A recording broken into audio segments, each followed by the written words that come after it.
কসবা ল কলেজের ধর্ষণ কাণ্ডে কলকাতা পুলিশের বিশেষ তদন্তকারী দলের কাজকর্মে আপাতত সন্তুষ্ট নির্যাতিতার পরিবার। কলকাতা হাইকোর্টে তারা স্পষ্টভাবে জানিয়েছেন, পুলিশি তদন্তের গতি প্রকৃতি নিয়ে তাদের কোনো অসন্তোষ নেই।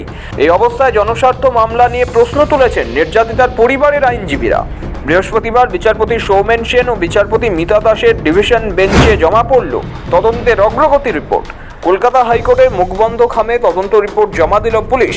গোপন জবানবন্দি ও মেডিকেল রিপোর্ট দেখেন বিচারপতি সৌমেন সেন। তদন্তে সন্তুষ্ট বলেই জানিয়েছেন নির্যাতিতার পরিবারের আইনজীবী। নির্যাতিতার পরিবার পক্ষের আইনজীবী বলেন, এখনো পর্যন্ত সিটের বিরুদ্ধে কোনো অভিযোগ নেই। এই প্রসঙ্গে বিচারপতি স্পষ্ট জানান, তদন্ত সংক্রান্ত তথ্য শুধুমাত্র নির্যাতিতার পরিবারকে জানাতে পারবে রাজ্য সরকার। ওই রিপোর্ট সংবাদ মাধ্যম বা অন্য কোনো সংস্থাকে দেওয়া যাবে না। তদন্তের তথ্য আদালতের হেফাজতে রাখতে হবে এবং রাজ্যকে 4 সপ্তাহ পর তদন্তের অগ্রগতির রিপোর্ট জমা দিতে হবে। বৃহস্পতিবারই আদালতে কসবা থানার ওসি মনোজিৎ মিশ্রর বিরুদ্ধে অতীতে থানায় দায়ের হওয়া অভিযোগ সংক্রান্ত রিপোর্ট পেশ করা হয়।